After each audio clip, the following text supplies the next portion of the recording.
l'avenir s'assombrit petit à petit pour le prince Andrew.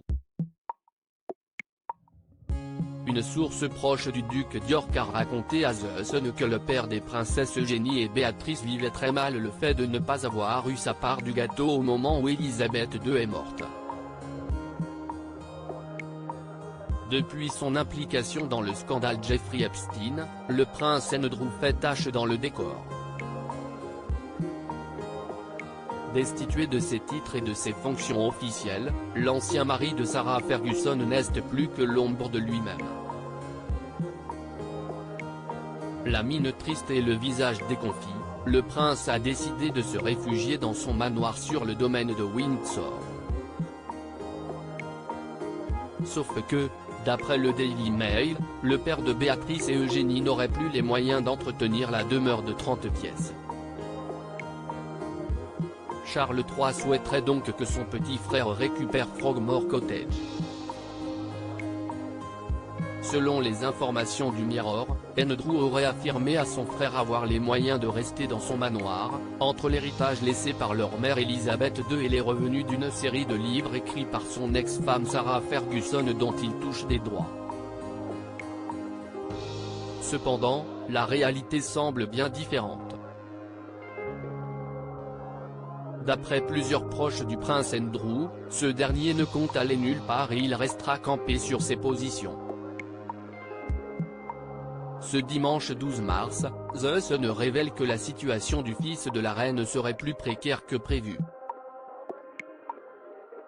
On apprend que la défunte souveraine n'aurait rien laissé au prince Andrew.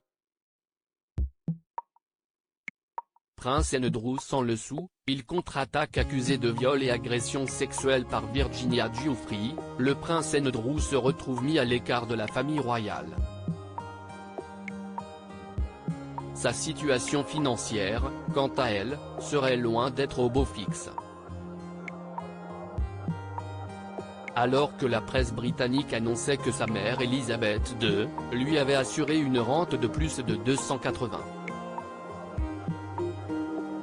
000 € par an, en réalité, il ne serait rien. Ce dimanche 12 mars, The Sun révèle que le duc d'York aurait été laissé sans le sou. Une source proche du fils de la reine a indiqué qu'il était dans le désarroi le plus total. Il a vérifié le testament de sa maman, et elle n'a rien écrit le concernant, a fait savoir ce proche de la famille royale au tabloïd britannique. Qu'est-ce ce qu'il peut faire? Aller pleurer auprès de son frère, le prince Charles III, pour avoir un toit au-dessus de la tête?